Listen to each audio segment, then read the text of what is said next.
sitting kind of securely in last place, and FlyQuest looking very, very strong, but this could have them tied in the standings today. Well, we're going to see some respect bans going towards those top laners from both sides here to start things off. Clutch Gaming getting rid of Viper's signature Riven pick, as the Cassia that we talked about being so successful for Huni will be removed by FlyQuest. Zoe and Nico also taken off the table. Remember, if you're not exactly caught up with the current state of where Nico is, turns out she can be played in a variety of positions. Yeah, she's actually pretty high win rate in 4 roles right now. She's the highest win rate in the game in both top and bot, playing this on-hit Nico. Where you can actually go Rage Blade and you're proccing your third hit passive every 2 autos. That also works on turrets. It gives you a massive speed boost. This champion is extremely oppressive, so now that that build has been discovered, I don't think we're going to be seeing any Nico get through bans. Irelia also banned out by Clutch Gaming, so we will not see Piglet playing anything like that this time around. Jace, the final ban of the first round here for FlyQuest, as Clutch decide the first thing they want to do is get themselves some engage and a big meatball on the front line with that Alistar. And if they wanted to go for something like Yasuo again, that would pair up well with the Alistar. We have seen them bring that out, and is one of those triple flex picks that we were kind of talking about earlier on. And especially for teams drafting on the red side, when Clutch does draft all these flex picks, it takes away a lot of the red side advantage because you don't really know where the picks are going to go. We saw them in their win last week drafting Cassio, Yasuo, and Irelia, which could all be played bot, middle, or top, and then how are you supposed to actually counterpick that, right? They're just going to flex around to whatever the preferential matchup is, and that is certainly, I think, the Clutch advantage right now. And that's the entire point of Red's side. The way that the draft is constructed with the advantage that you have on one side and on the other, Red gets the last pick in the draft. You know every other element going into the game and get to choose accordingly, but when your opponents get to swap around, it's just as you said. It can take a huge bunch of wind out of your sails and remove some of the strength there, as Rise and Karma will be picked up for CG. Yeah, and it's not even just the last pick. It's last pick in the first round as well, right? So you kind of have that double counter pick, and both the Rise and the Karma are flexible. Karma could be a bot lane for a support. Very unlikely this game, obviously, as there is an Alistar, unless they're doing something really crazy, but we saw the tank Karma top lane for Huni. We have seen Karma mid, in the past, played around kind of crit scaling marksman style builds. Rise can go both mid and top, so these are certainly some flexible picks here, and that had to be a miss. Yeah, that has to be a miss pick. I would be, unless they're doing some sort of funnel thing, and I have been seeing funnel show up in solo queue a lot more, and I have seen, but the coaches are talking. It looks like that funnel was a miss. Yeah, we've got an error on stage. Unfortunately, you guys aren't going to see anything super new meta here today with Braum and Blitzcrank both locked in on the same side. Blitzcrank mispick on the side of FlyQuest means we will need to restructure the draft. I assume everything will be the same up until then. Yep, so Blitzcrank was the incorrect pick. Everything else will stand. We will remake and try to very quickly get back to that point in the draft. Certainly would have been something pretty wacky. Yeah, I think wacky's one word for it. Yeah. Yeah. Int, maybe?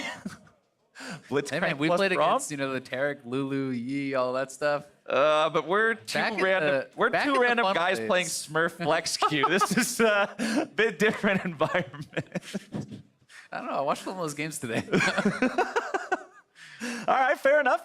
I'll accept that point. You got something to work with there, but up until this point, as you said, Clutch Gaming playing towards what we were expecting to see, picking some of those champions that make you question, where is this actually going to go? How can we adapt to this? And the throw that Clutch Gaming had, remember, Huni was playing the Karma in the top side. Yep. He started off with a tanky build, going the Iceborne Gauntlet into the Zhonya's Hourglass, then transitioned into more of a support role, grabbing the Ardent Censer and the Mikhail's Crucible.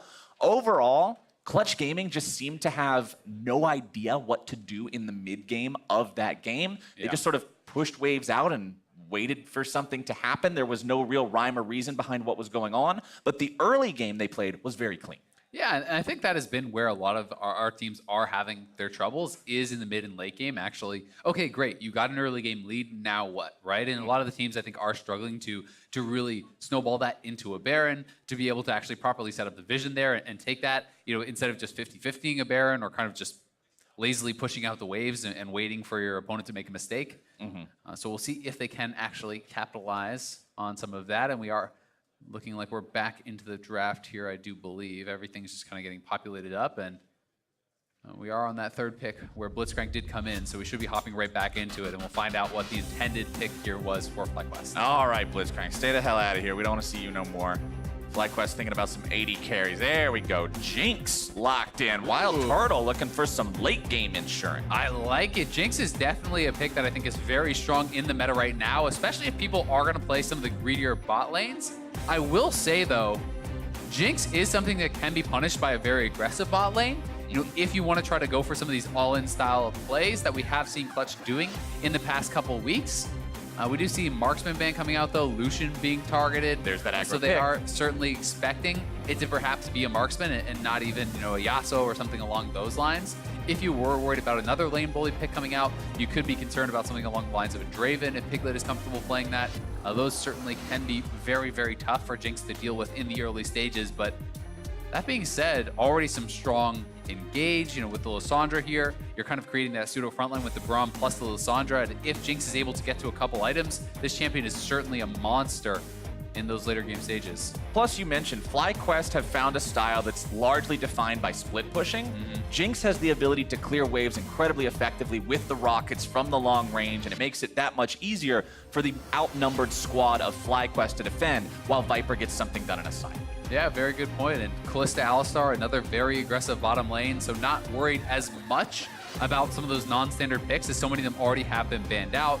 You know, you see Irelia is gone, obviously Jace is gone, which can be flex spot, Cassio is gone, so we'll see if Clutch actually have more of those picks that they want to showcase here today, or if it will just be a more standard bot lane marksman paired up with what they already have drafted. Well, FlyQuest definitely Kai'Sa. want to leave that last spot open for Viper, really give him that advantage of saying, hey, here's everything you're going to be up against, pick the best champion possible for the job. The second to last pick will be the Nocturne for the side of FlyQuest as Clutch Gaming grab the Kai'Sa and the Rek'Sai.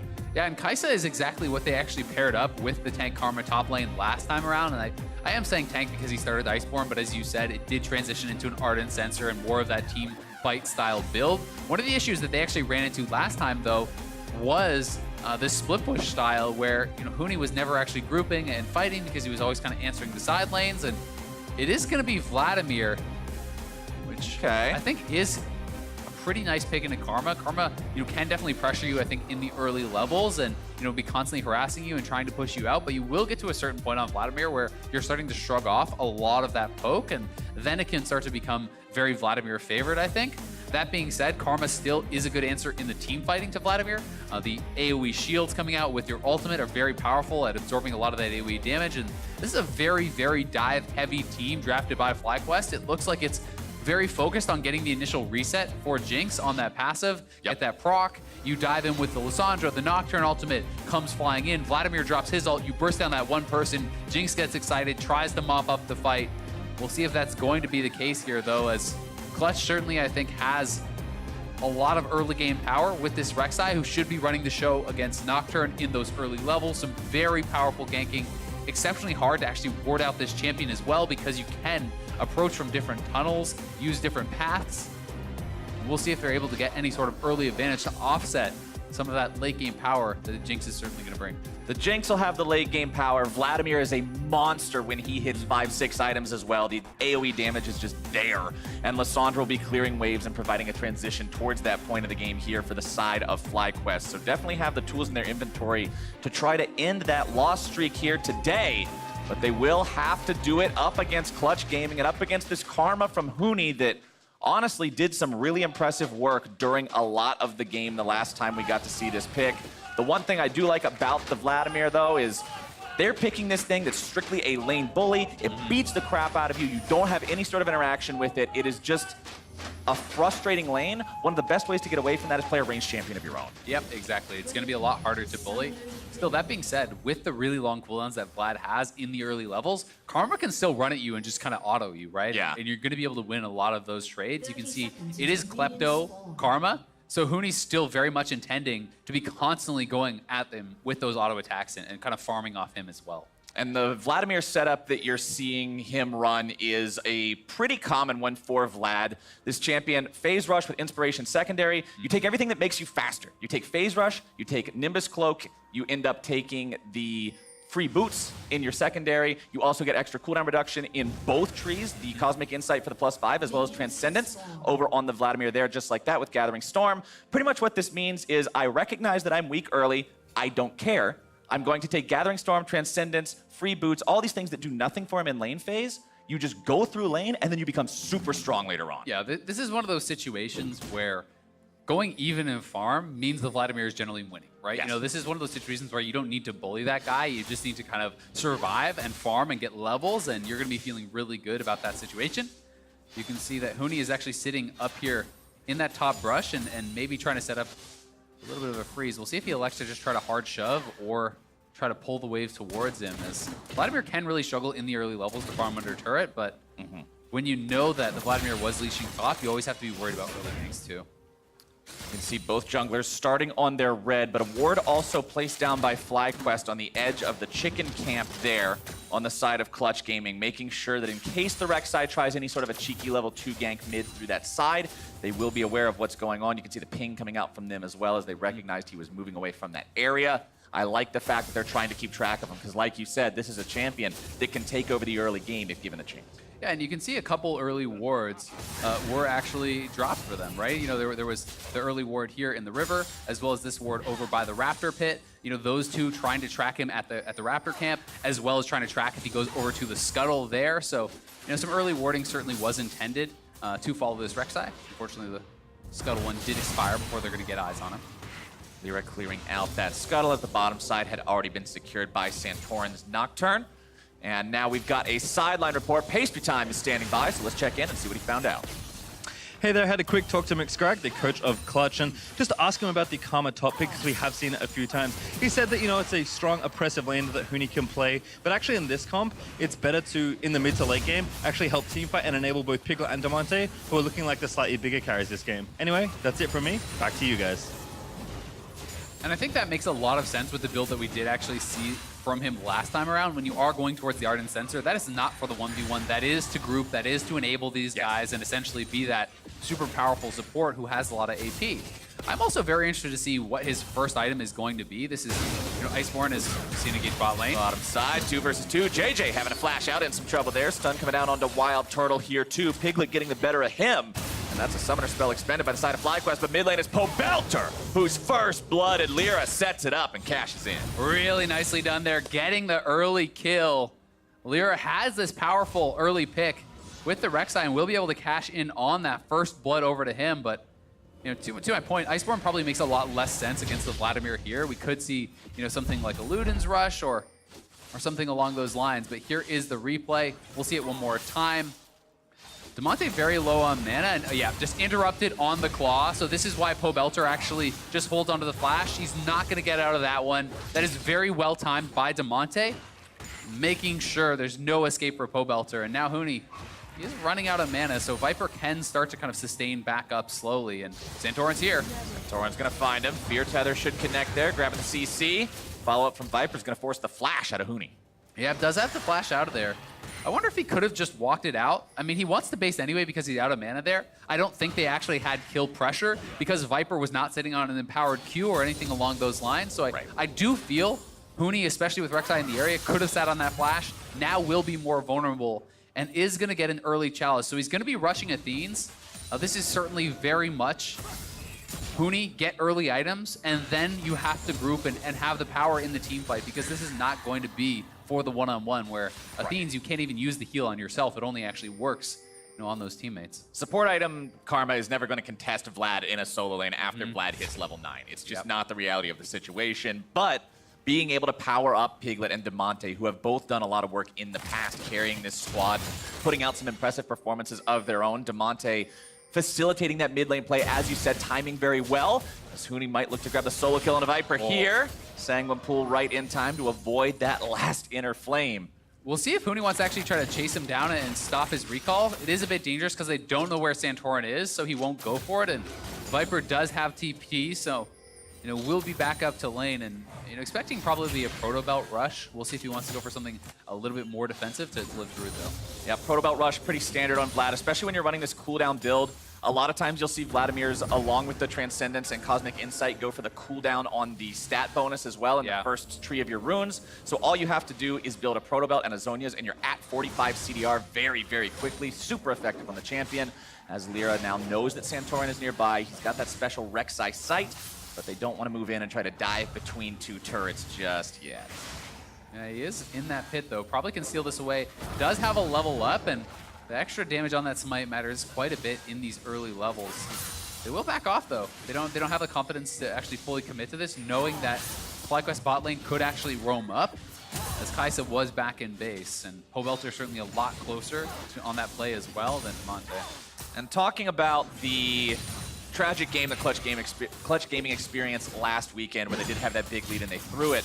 Piglet on the Kai'Sa, as you said, in that game as well, and he just was one of the reasons. Him getting caught was what started the comeback for their opponents. Piglet, I'm going to be watching him this game specifically towards his positioning, especially if the game's slow and he might want to start trying to make those plays to make sure that he's being very cognizant at all times of the fact that this is a composition where him and Demonte are the cannons. Lyra's there to start things off, Huni's there to protect. It's up to you to deal the damage, and I want to see him have the positioning that enables that to happen. Exactly, right? These other guys are more force multipliers, right? When you have the Alistar to set you up and you have this Karma to back you up, you have to be the one kind of executing on that, making good on the draft. If you pick up all these pieces to support you, one mistake can end the game on your behalf. So we'll see how they're able to do it. So far on the bottom lane, farming pretty even.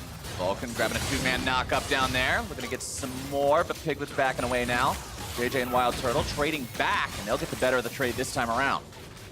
Yeah, and Turtle is going lethal tempo here. It's into the mid lane. Mid lane Nocturne, the power of that ulti is going to be huge. Demonte, can you get yourself away? No, sir. Pobelter grabs some revenge for earlier. Yeah, going to be able to take down Demonte. They also get both of his summoners there. Big kill. Down to the bottom lane. Side. Vulcan tries to make the play. JJ is going to be taken very low. Piglet trying to get the return kill. Barely secures it with the Acathian Rain, but one more shot from Wild Turtle. It's a double for FlyQuest. And that is huge, getting 2 early kills on the Jinx. Gonna be feeling so good about that. Might even be able to cash in on a turret plate with all that bonus attack speed. And they're now starting up the Ocean as they killed mid lane, kill both bot. This is a huge swing there for FlyQuest. FlyQuest want to get this Ocean Drake here now too, but Lyra's coming into the pit. Takes the tunnel over the ball, has the flash to get out if he needs it.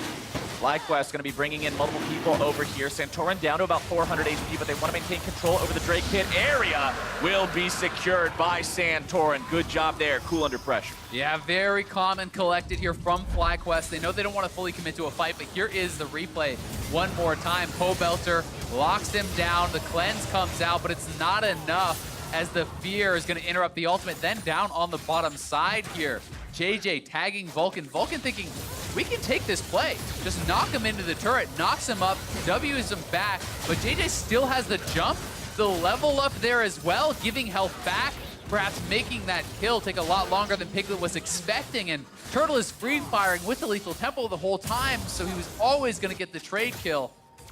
And gets a turret play off the back of that. That is so much gold in the pockets of Turtle from that one little play there. You know, picking up a good 700-800 gold.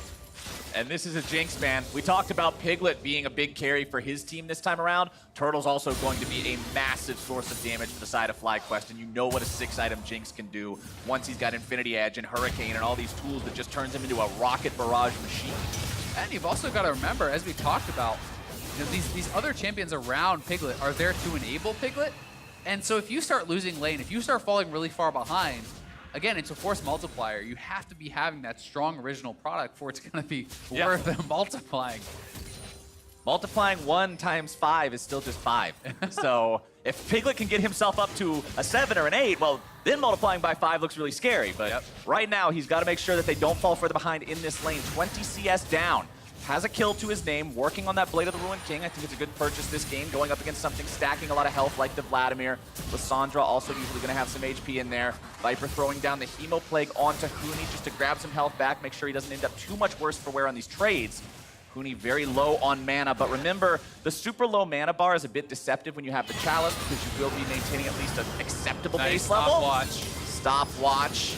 Coming out there from Demonte, who tries to return some damage onto Pobelter, but won't get a whole lot out of it. Meanwhile, bottom side, its first turret, not even 11 minutes into the game. Maybe And more. Wild Turtle's looking to grab even more. Top side, Viper may be taken very low. Huni tries to make the play onto him, while bottom, Vulcan will barely be kept alive by the power of the Alistar ultimate. Super Mega Death Rocket comes out, but Vulcan walks away. Good block from Piglet. Yeah, good block there. Turtle was waiting out the Alistar ultimate to try to get the execute with that ult himself. We'll see if they're trying to be willing to go for a dive here onto Viper. Viper still has flash. He should have his pool. It's 3-man top. They feel they need to get something back.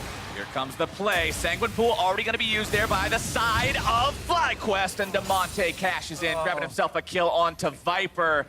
As Vlad, one of the most painful things you can do is use the pool early. Clutch Gaming sees that and punishes. And I mean, he had actually made them retreat. Pobelter had a very good TP, and then Viper is trying to get his E damage off there and pulls towards them to deal like 100 damage and kill himself, right? Like, you just had to actually stay back on the other side of the turret, and then they cannot get that kill, because if they commit to it, Pobelter arrives and they all die. So certainly a mistake there from Viper, getting overconfident, seeing that TP coming in from his teammate and kind of giving a free one away.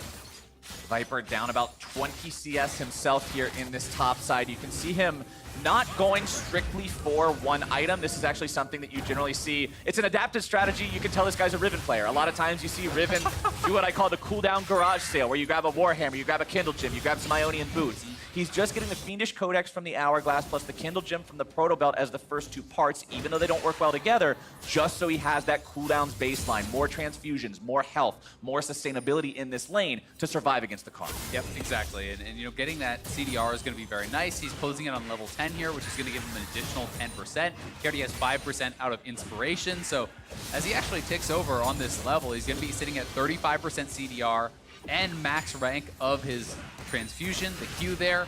And then it becomes very, very hard for Huni to actually put out enough damage to really kill him off. And Huni looking like he's building towards the second item, Ludens here. So certainly is going a pure AP build this time around, and they're trying to get advantages top. The Rift Herald will be dropped, and critically it's before 14 minutes, so they can still cash in on plates. You love to see the pre-14 Rift Herald. You're almost guaranteeing 2 plates with it as long as it makes sure it gets the charge off, and that's 320 gold, which, for those of you who aren't good at math, is even more than a champion kill. Pobelter's coming up though, 3-man top. Can they make this one happen? It's going to be Lyra, who's taken very low very quickly. Super Mega Death Rocket making its way up there, but it will not find any sort of a mark. It's 1 for 0 so far. Santorin barely getting himself away. Turret plating's going to fall soon. Shelly's still doing some work, but Pobelter's taken down. Demonte grabs that kill, makes it a 1 for 1, and FlyQuest's outer turret still stands. Yeah, and FlyQuest is going to be able to get the mid lane turret very likely, or at least a couple of plates, as Turtle is just shredding through that with the attack speed on the Jinx. Already has his Hurricane and a BF sword, and he is dealing a lot of damage to those structures. They also keep their top lane turret alive, despite giving over a couple plates to Shelly.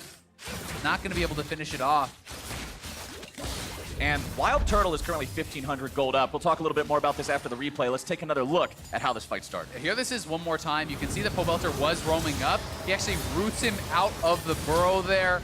No real way out here for Lyra as he gets taken down. And then you get to see some of the CCs shown off here as Huni gets the root there with the tether into Demonte, getting another root into the full combo from Alistar. Not getting to play your character today, bud. Not this time around. Flash up, but it does not matter. Pobelter falls, and as I was saying, look at the gold disparity between the two AD carries. And it's more than it seems, because Wild Turtle, he's up 1,600, and he's also purely invested into crit right now. Crit items stack multiplicatively. You want to make sure that you're getting everything going. The bigger the crit chance, obviously, the better that's going to stack with both your damage and your attack speed.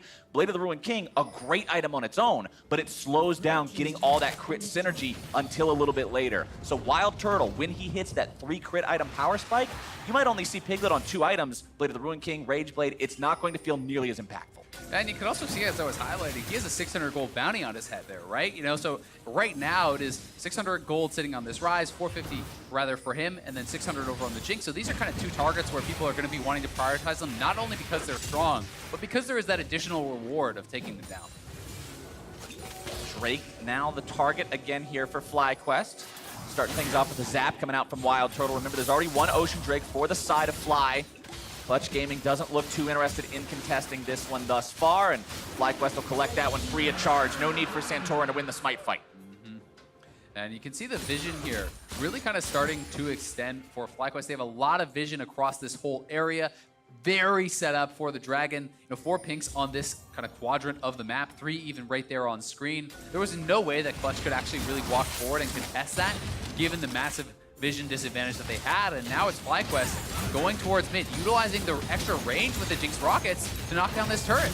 There you go, Turtle popping off again, getting excited. That's 2 turrets down now on the side of Clutch Gaming. FlyQuest putting that money in their pocket, up almost 1,000 gold, and walking away before Clutch has any response.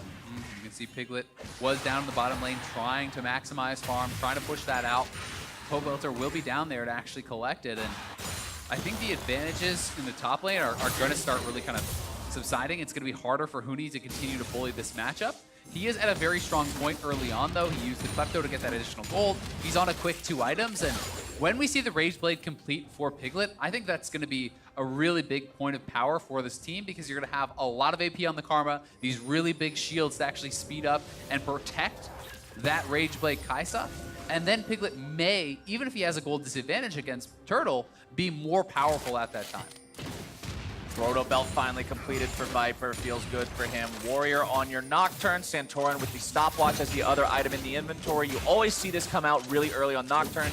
Even if they don't go for the commencing stopwatch, they'll buy one very early often as well, just to make sure that those dives can happen. That's the entire point of the champion. If you can't fly in, there's no point in doing anything. You're just throwing out Qs, trying to clear waves. On the opposite side, Lyra with the Phage in inventory tells me he's looking for the Black Cleaver here. Very standard itemization on the Rex side. Seraph's Embrace already fully completed for Demonte as well. Fight starting off. JJ taken low. Nearly going to be taken down. Kept alive by the stopwatch. Turtle's firing off some rockets. Piglet's going to be zoned away. JJ somehow still alive. Viper coming around from the side. Lyra in hot pursuit. Turtle goes on a killing spree and takes down Vulcan, as now Lyra's the next one on the chopping block. Turtle's Turtle going. looking for the rockets. Super Mega Death Rocket barely going to be escaped from, but CC coming down from Pobe, and FlyQuest have found 3. They're marching it down mid. They could crack an inhibitor potentially here. We'll see if they have the minions to do it. They're maybe going to just tank up the turret. You see Viper using the Guardian from Braum, taking turret hits to prevent backdoor from turning on as they wait for the next wave of minions to come in. And this could be an inhibitor. I don't even know if they want it, though, at 18 minutes. Inhibitor line broken at 18 is so critical, though. This removes that possibility of stalling out when you don't know how to break into the enemy base and you're not confident enough to take the Baron. Big gain for FlyQuest. Yeah, very decisive plays here from FlyQuest, fully committing to going forward as they get excited on Turtle. Pobelter is going to fly in, and this stopwatch was game-changing for JJ. Vulcan goes over. It looks like he's a guaranteed kill. Stopwatching right before the last tick of Ignite takes him down, then flashing out. Vulcan can't get in to finish him off, and now your Alistar is stuck in there with the ultimate expiring. That is going to be the first kill there for Turtle. Then everyone has to retreat as Lyra getting trained down, the zap connecting, the ultimate just barely missing. And Pobelter just follows it up, flies in. Another kill, another reset for Turtle. They're able to get 2 more turrets off of it, and they have a massive gold lead now. You can see how strong Turtle is, i.e. Hurricane, as well as that Vamp Scepter.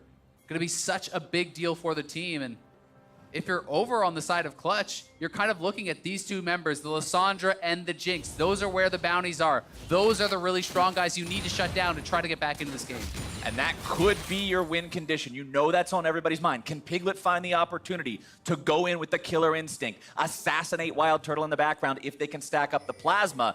But when Turtle is 4-0-1, when he's got the gold, CS, and damage numbers that he has this game, it is definitely a game where he is popping off and making those plays happen. He's had a couple hypey moments so far this split where he's gone too far ahead of his team. They haven't been on the same page, and he's even talked about that coordination, that communication needing to be there. And I think that last team fight was a great highlight of FlyQuest doing everything as a unit, even firing the rocket at the angle with the Jinx ult to make it so the only way out is to flash right into Pobelter. Exactly. I mean, this is a team that's looking like they are very much on the same page this game, and that 2,550 gold difference for Turtle is essentially a completed Zeal item over your opponent. That is absolutely enormous for him.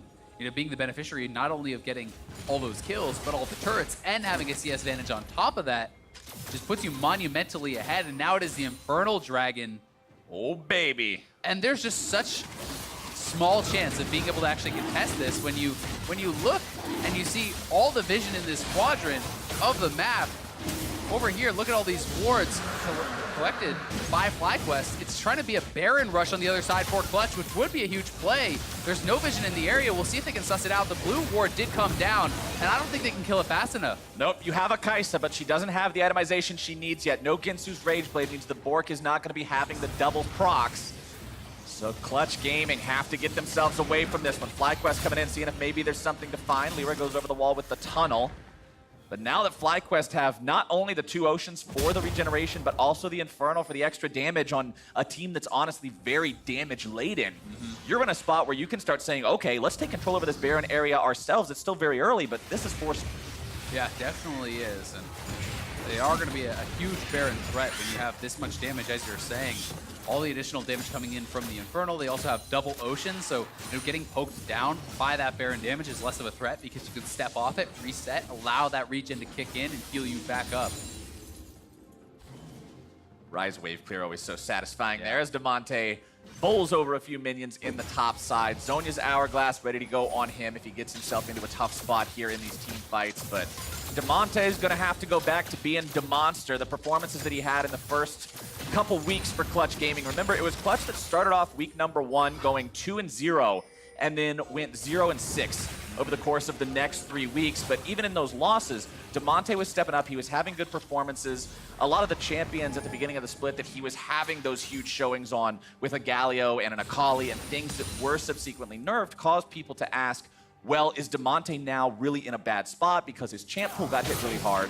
And he's a guy that I'm looking at Clutch Gaming to say, okay, can he step up? Can he be that guy again? Can he do that heavy lifting? Because this is a great game to prove himself. It certainly is, and it's a situation where you're down 4,000 plus gold. You need someone like a really strong split pusher to actually hold you in this game to buy time, because this is a composition that is built around grouping up with the Karma as well as this Kai'Sa and team fight, right? And if you can't actually do that, if you are too far behind, well, there's not a lot of win conditions there besides the Rise being in that sideline, and that's where there's a lot of pressure on Damonte to make things happen.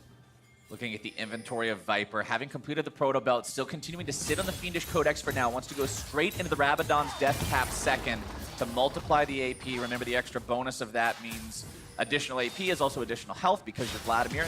The passive makes it so those stats give each other. As the top side tier 1 falling means FlyQuest now has more control over the map than ever. It's time to put down more wards. Clutch Gaming still having a good control ward line in their jungle, but the fight's starting off. Turtle's gonna be in some trouble, taken very low here at the start. Damonte looking to go in, and he shuts him down! Nice stasis to stay alive here now as well. Clutch Gaming looking to find even more. Damonte taken very low, still gonna be kept alive. Viper finding a lot of damage going to multiple people. The combo! FlyQuest is stuck!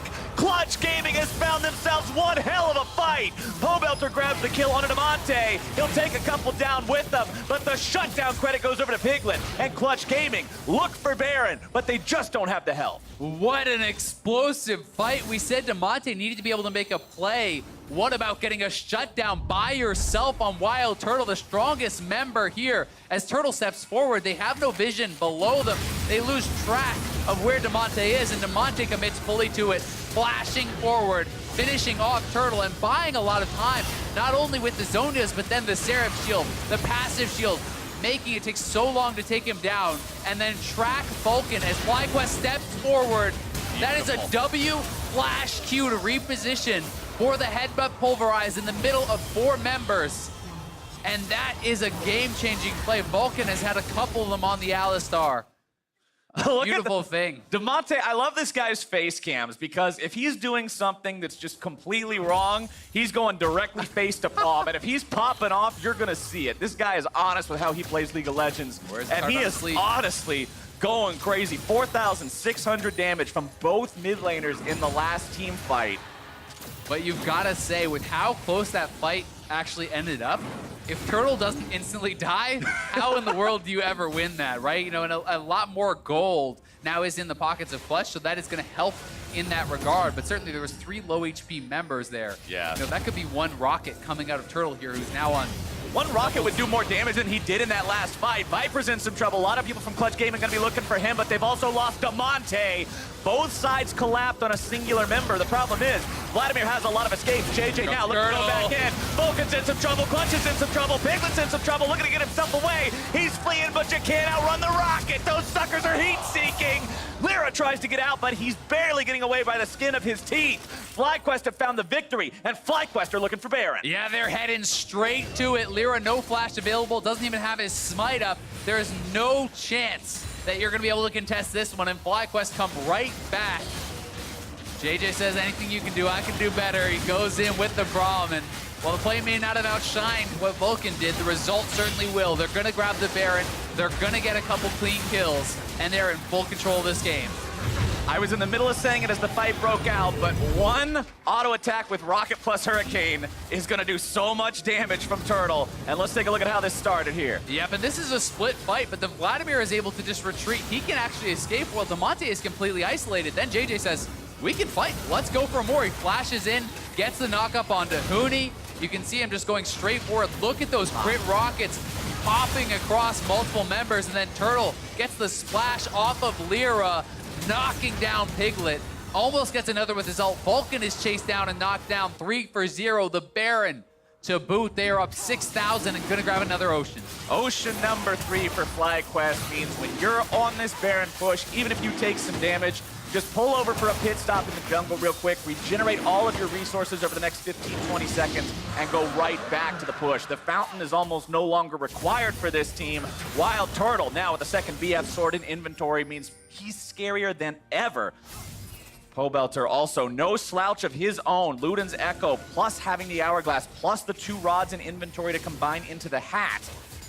Clutch Gaming now has to try to defend this somehow. Damonte looking to collapse, make some sort of a play, but again, you're constantly collapsing onto Vlad. This is a guy that can get himself out of trouble. Santorin tries to come in to help him. He's going to be dropped down first. Viper taken very low. Lyra grabbing the kill onto him. Santorin going to be kept alive with Turtle's the taking the base. And Turtle's taking the base while Clutch Gaming takes the kills. Inhibitor number 1 will go down, and Clutch has to wonder if it was worth. Yeah, they do get the kill on the Viper. They get the kill on Santorin, and you know, if you make the call that the mid lane inhibitor is indefensible, then I think this is a good choice here from Clutch. And I'm not sure they would have been able to actually defend that, so they get some more gold in their pockets. They do get those 2 kills.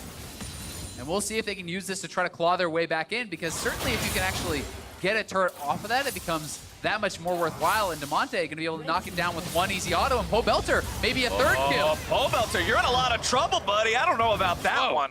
Yeah, I do know about that one. It wasn't good. What do you know about that one? Not good.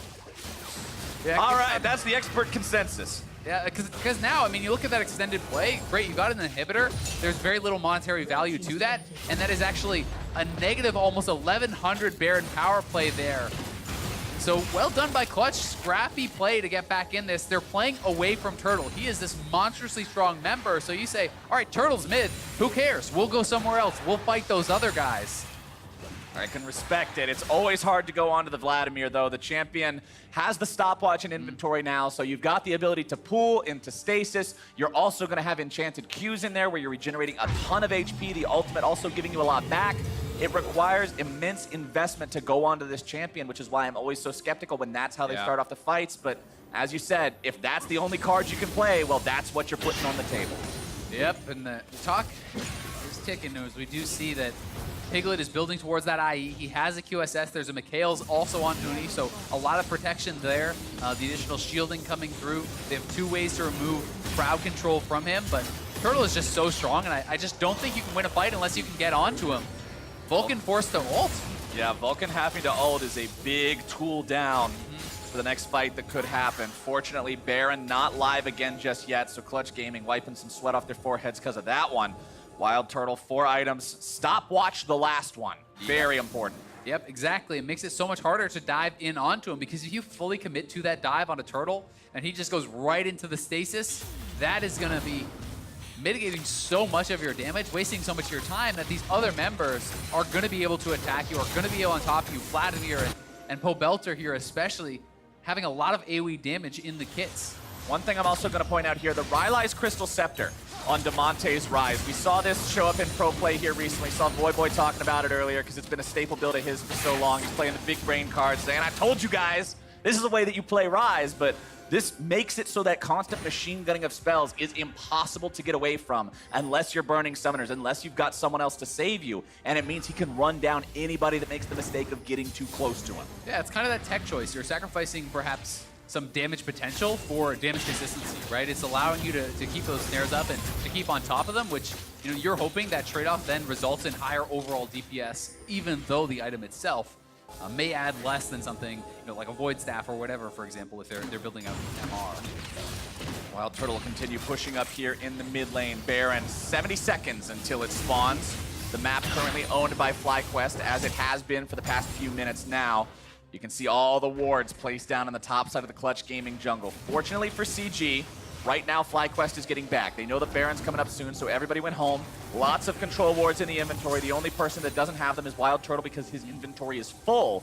And that means FlyQuest will come back out on the map and take control over this Baron area. It'll be up to Clutch to decide whether or not it's worth the fight for that when Turtle's as strong as he is. Yeah, and I think that Baron is really where FlyQuest is looking to end this game. You know, if you don't actually end the game or you lose the Baron around this next kind of 5-6 minutes, then you're giving Piglet more and more time to catch up, right? Because Turtle is going to finish his GA. He is going to be capped out on items. And then from there on in, Piglet is just closing that gap. You know, the advantage becomes less and less.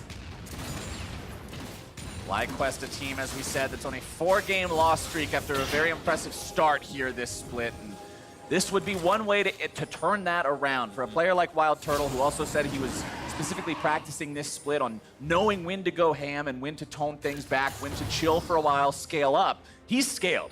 We're at the point now where even the Wild Turtle who wants to carefully consider every option is wanting to pop off. And you're on a champion whose passive literally reads, when you pop off harder. Let's see if he can make it happen. Santorin goes in.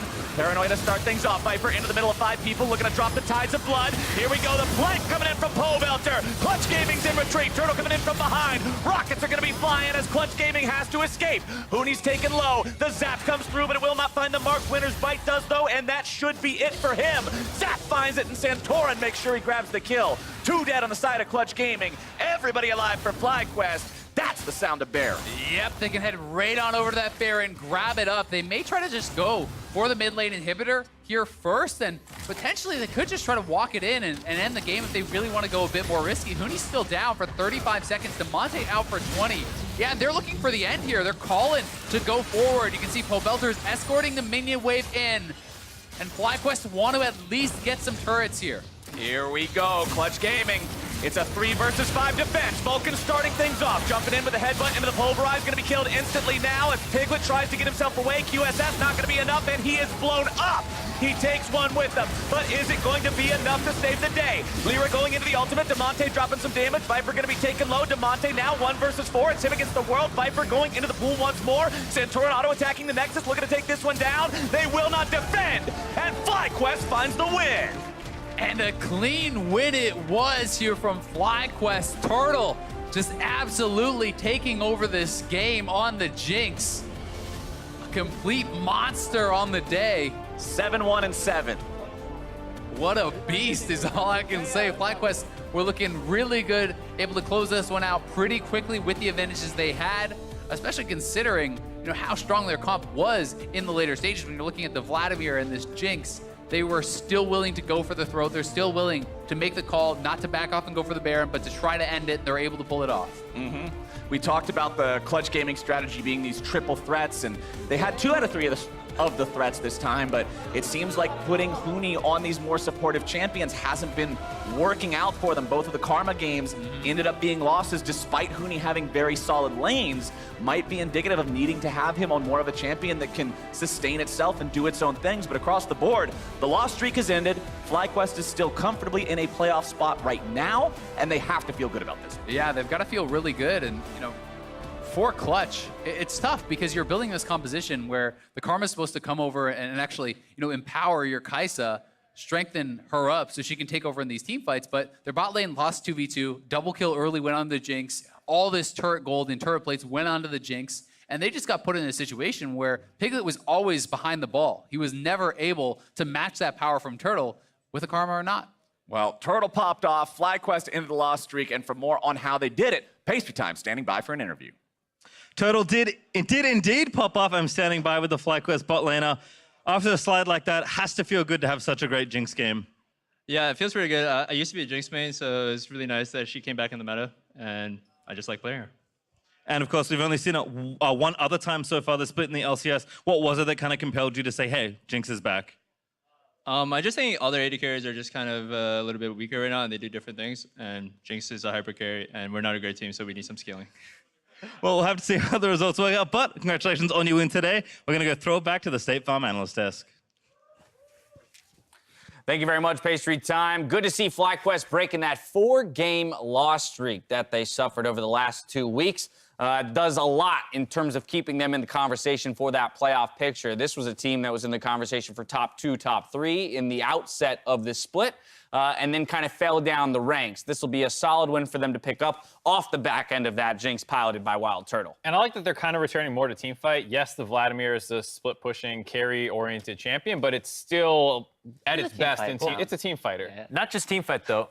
Easy to execute team fight. You press R, you hit one target. It's so easy. These team comps, like what Clutch Gaming is doing, it's so complicated and convoluted for you to actually hit a nice engage later on against a Jinx. It's just too difficult. You're setting yourself up for failure. You're already struggling closing games out. Is the issue that you have with their comp the karma more than anything else? Because I like the other 4 champions. I just dislike the karma. See, I don't mind it if you weren't against a Vlad, because you have a lot of early kill pressure with the Rexa. You can start roaming around and try to snowball. But yeah, the karma is a bit of a problem because I'm not trusting in them to be able to close out if they were to get an early lead. I want some more stronger late game scaling or a stronger hyper carry. Hi, what would you put in place of that karma then to round this composition out? If I were to pick, well, I want to pick the karma, but it's kind of weird because you have Huni as your top laner, right? Like he excels well on the random champions more than a traditional champion, you know? Like when you have a Ryze and a Kai'Sa, all they really want is someone to stand in front of them. Like, they do insane amounts of damage. You saw the Monte that game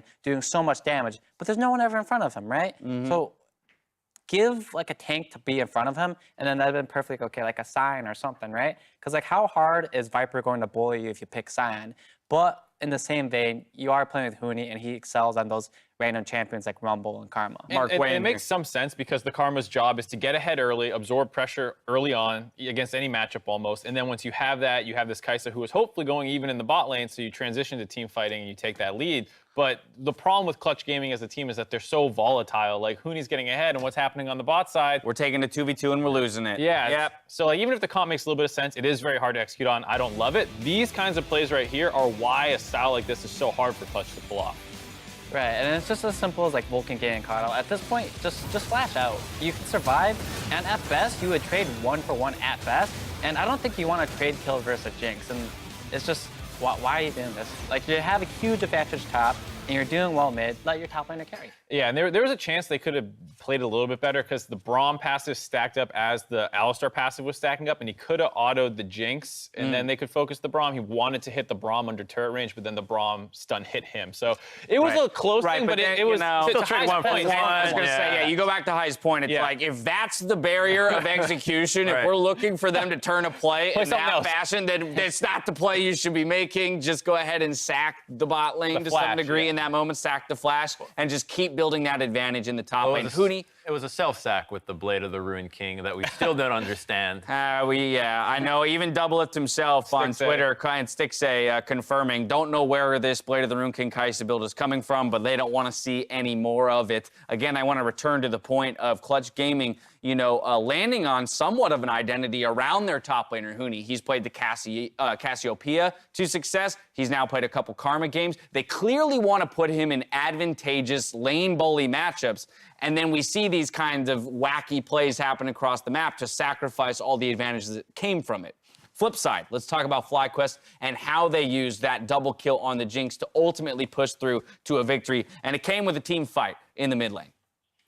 Yeah, and I think this is the biggest thing is that they're never on the Jinx early on, and this is great. You're blowing up the Braum almost, but this entire time you have Jinx running wild. And you have Vlad actually being chased down by the Ryze and the Rek'Sai on the bottom side. So there's 2 fights happening. Vlad's just a little too hard. You don't have enough damage and stickiness on him. And unfortunately, they forget that Po Belcher is coming in on the side. That flash puts him right in range of Karma, hits the double, and off that play, you're already doomed. You're not going to be able to engage onto the Jinx anymore. tap out. We see this often, rather, in professional games where it's a support player and a weak champion trying to get bursting on the other support player, and they just didn't have the damage to kill them there because they started that 3v4.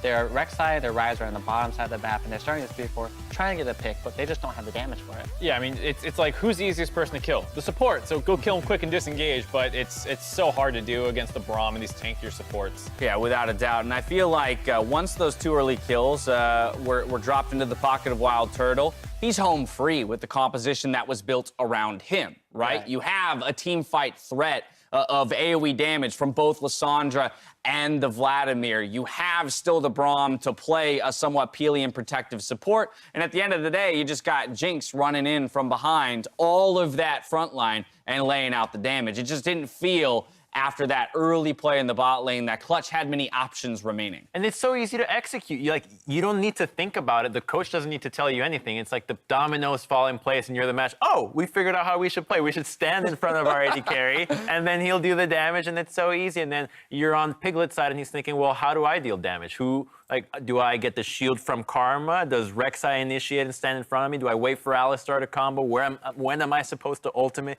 There's too many moving parts for these kinds of comps. It's funny because Turtle actually played like the most reserved on his team that game. It was like Viper and Santorin who were like taking 2v2s in the side lanes and like barely winning or sometimes losing them. And Turtle's just running down mid like objectives, objectives, objectives. Yeah, now FlyQuest looking ahead at the remaining schedule for them. They play Echo Fox tomorrow. They still have to play Team Liquid and Cloud9 again in the second round robin. So with that and a couple other easier games, I'll say, they seem to have kind of a middle ground in terms of strength of schedule to close it out. But how do we feel about this FlyQuest squad that we were so hot on early in the season?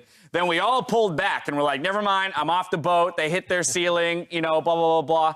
And then they put together a solid victory here. How are we feeling about their prospects moving towards the postseason? Right. Well, they went on a 4-game loss streak, right? But during those 4 games, they played really strong teams like TSM, C9, and Team Liquid all at the same time, I believe. And they had an unfortunate game versus CLG. So moving forward, they do have 2 hard games against Team Liquid and C9 again. But all the other games, they should be able to handily take it. Like, you watch their games, and it's not like you question mark what they're doing, right? It seems at least like they have an idea of what they're doing, and they play well. Just sometimes they falter, but they look like a strong team to me. Is Wild Turtle the person that they should be investing in as their primary carry? Yes, absolutely. Yes, I like Viper on threats, but you don't need to play around him 100% of the time. And especially, please focus on team fighting, not tight foot. Wild Turtle is the kind of aggression that actually works right now. Like, if he commits fully, but let's say your entire team follows you, it would work a lot more often than it does for him. He oftentimes looks goofy for doing it, but imagine if every time he did it, everybody was in on it. It'd be like, wow, Wild Turtle, you're lagging behind. The rest of the team is being great. Griffin of the LCK is your perfect example of a team that fully commits and comes out better for it. Game 5 as Echo Fox versus Optic Gaming, and that match is coming up after the break.